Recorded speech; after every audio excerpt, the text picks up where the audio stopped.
Olá, nesse novo comentário semanal aqui eu vou falar a respeito da infraestrutura para o desenvolvimento econômico. Eu sou Fausto Oliveira da Revolução Industrial Brasileira e a partir desse momento você vai fazer uma viagem pelo que é necessário para montar um grande programa de infraestrutura na prática. Veja bem, se você pensa em infraestrutura rodoviária, você está falando ao mesmo tempo de maquinário pesado para fazer uma rodovia, mas também de materiais. E tudo isso custa muito dinheiro. Uma estimativa muito comum na engenharia é de que US$ 1 milhão sejam gastos por quilômetro para se fazer uma rodovia do zero. Você começa a fazer desde a picada na terra até a terraplanagem, a preparação do solo, a compactação do solo, depois uma pré-pavimentação com brita e subbases, né, que já tem um tratamento ali para poder receber o impacto, né, do futuro tráfego de caminhões e veículos, e depois a pavimentação superior, que pode ser tanto feita em asfalto, que é um derivado do petróleo, como também em concreto de cimento, né? São dois tipos de pavimentação, inclusive na engenharia tem uma briga muito grande entre esses dois grupos, né? Quem defende pavimentação em concreto, quem defende pavimentação em asfalto. Em geral, os dois são aplicáveis, evidentemente, mas o asfalto de cimento asfáltico de petróleo, ou seja, o asfalto comum, negro, né, como é conhecido, ele é um pavimento flexível usado para tráfego mais leve, né? Ruas de cidades, etc. Para rodovias mais de tráfego pesado, muitos caminhões e uma rodagem muito intensa de veículos mais pesados e carga,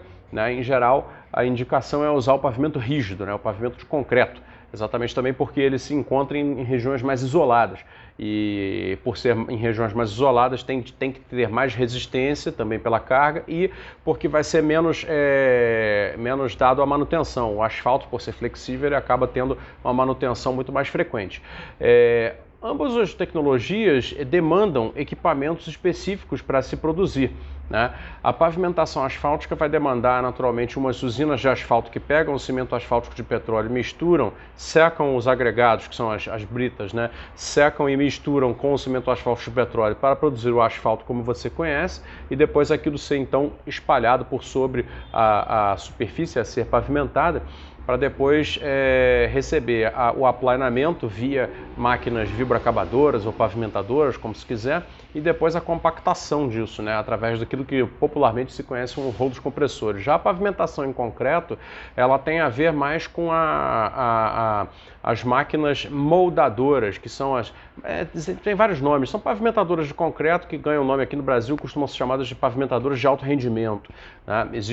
São máquinas grandes que fazem a pavimentação, a centimetragem controlada eletronicamente, uma superfície, deixando, né, uma superfície bem lisa atrás de si, e ambos os processos são muito consumidores de material e intensivos, tanto de equipamento quanto de mão de obra. Isso é apenas um exemplo de por que a infraestrutura acaba sendo uma espécie assim de um vetor para a demanda por equipamentos pesados e também por trabalho e materiais. Se você pega e desmembra, se você abre os dados dessa demanda e desmembra em várias outras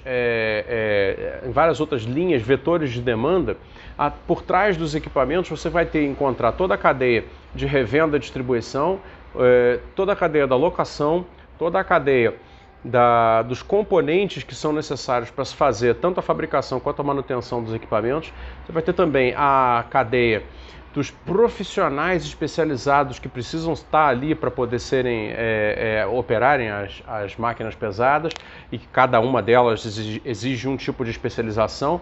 E hoje em dia também temos aí encadeado nisso todo um setor de topografia digital e serviços digitais em geral de controle para fazer da obra da pavimentação, e aí eu estou apenas em um exemplo ainda, né, da obra da pavimentação, todo um processo bem organizado, sem desperdícios, em que o controle digital, tanto através de sensores, né, que leem o que está acontecendo no território, como também de sistemas computacionais que interpretam os dados e entregam para a engenharia, né, os dados já prontos, né, para serem entendidos e corrigidos caso haja alguma necessidade, né, tudo isso também é uma enorme linha de demanda que vai para trás daquele momento em que está acontecendo a realização daquela infraestrutura rodoviária. O mesmo para o asfalto e o mesmo para os materiais, né? Porque também se você pensar uma rodovia pavimentada com concreto, é uma rodovia que utiliza toneladas e mais toneladas de cimento. Uma rodovia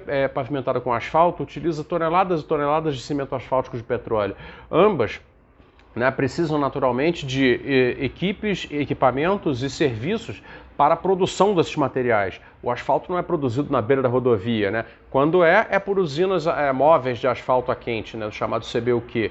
Ou o concreto, quando é produzido também perto da rodovia, ele tem que ter toda uma batching plant, né, ou seja, uma central, uma usinadora de concreto ao lado ali por perto, né? Em geral, ele é levado, né, de centrais de concreto que ficam instaladas em determinados locais até lá por betoneiras. Então você vê que é toda uma estrutura de necessidades materiais que vai se encadeando, e é por essa razão, e eu fiquei aqui apenas em um exemplo, né? O mesmo poderia ser dito a respeito de aeroportos, portos, o mesmo poderia ser dito de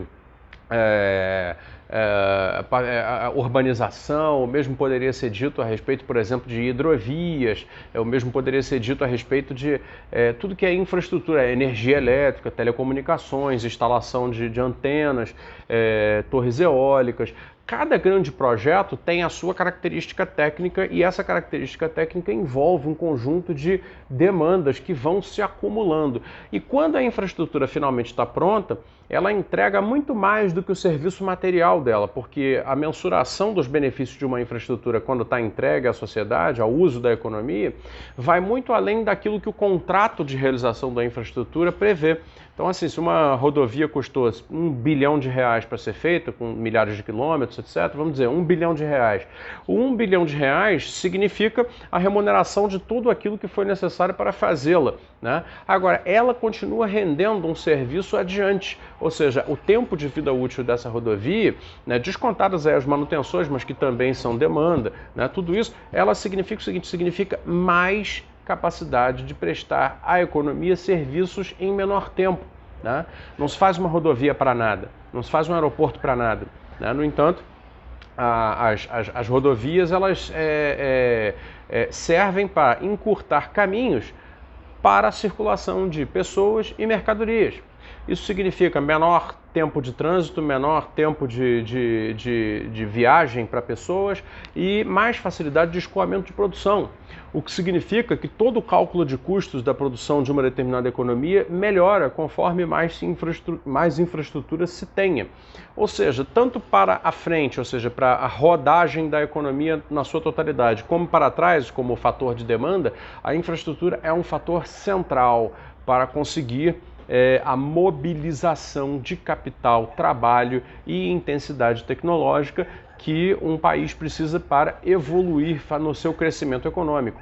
Quando esse processo é dirigido qualitativamente, não apenas quantitativamente, ele pode gerar desenvolvimento econômico das forças produtivas. E aí entra uma característica que é muito interessante. O desenvolvimento qualitativo aí é diferente do crescimento simplesmente, né? E aí qual seria o direcionamento necessário para que isso acontecesse, né? O que nós deveríamos estar pensando no Brasil agora seria a retomada das grandes empresas construtoras e operadoras de infraestrutura, né? Elas foram destruídas ou quase destruídas pela Operação Lava Jato, que foi uma infelicidade para o Brasil, acabou sendo uma grande infelicidade.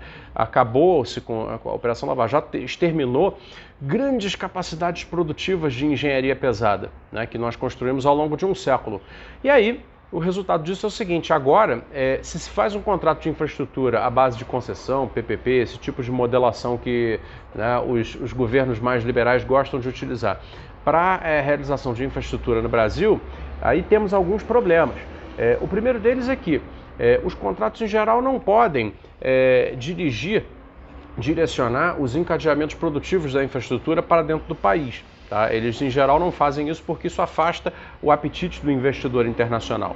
E como nossos investidores nacionais já não existem mais na capitalização que existiam antes, então é óbvio que se necessitam atores internacionais do mercado de infraestrutura para vir aqui e fazer esse trabalho. E eles não vêm quando tem certas injunções, né? Quando tem certas condicionantes, como, por exemplo, essa de utilizar maquinário nacional, fazer compras nacionais, etc. Ou seja, nós perdemos com esse tipo de modelação a capacidade de encadear os projetos de infraestrutura pela economia nacional. E segunda coisa que é a seguinte: seguinte, o cálculo do uso da infraestrutura passa a ser feito todo ele de acordo com os interesses econômicos de agentes privados e frequentemente internacionais, ou seja, são cálculos dolarizados, o que significa o seguinte, que aquele investimento da empresa vir aqui, disputar um contrato, ganhar uma licitação, começar uma obra, manter a obra, etc., vai ter que ser remunerado em dólar.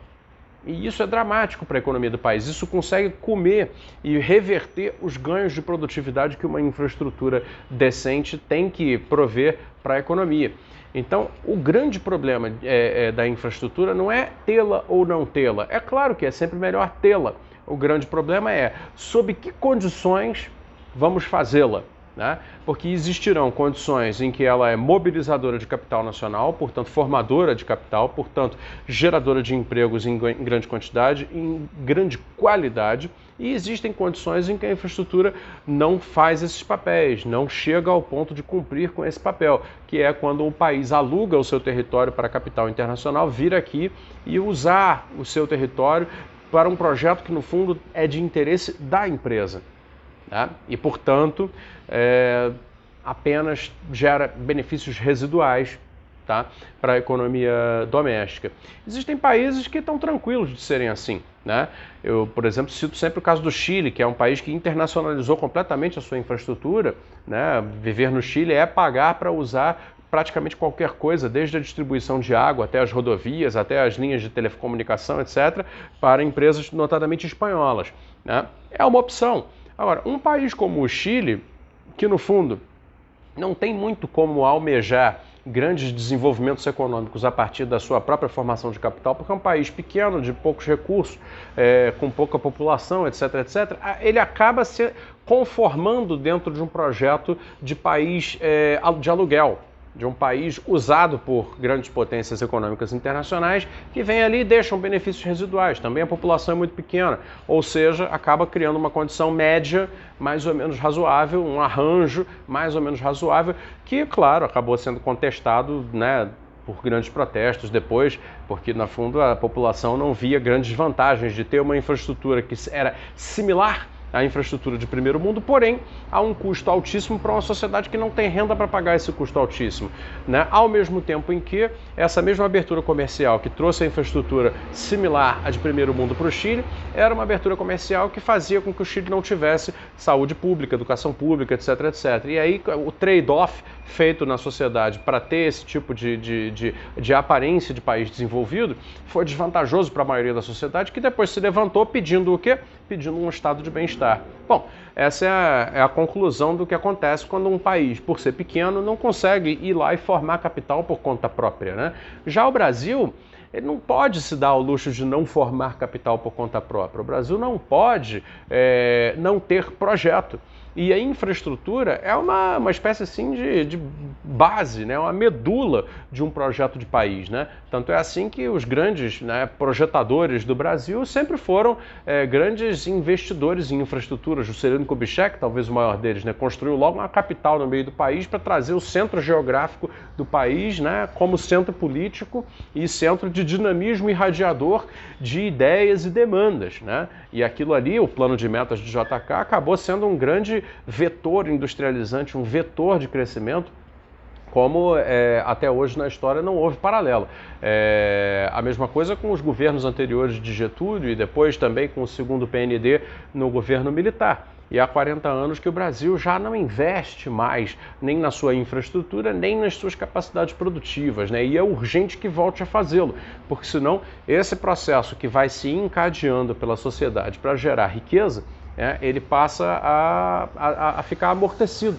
E a sociedade acaba se acostumando mesmo, né, com uma vida que vai empobrecendo ao longo do tempo e que depois de se empobrecer ao longo do tempo vai se tornando cada vez mais informalizada, cada vez mais precária, cada vez mais pior, né, por que não dizer cada vez pior. E com isso, quer dizer, são gerações que vão se perdendo, são oportunidades que vão passando.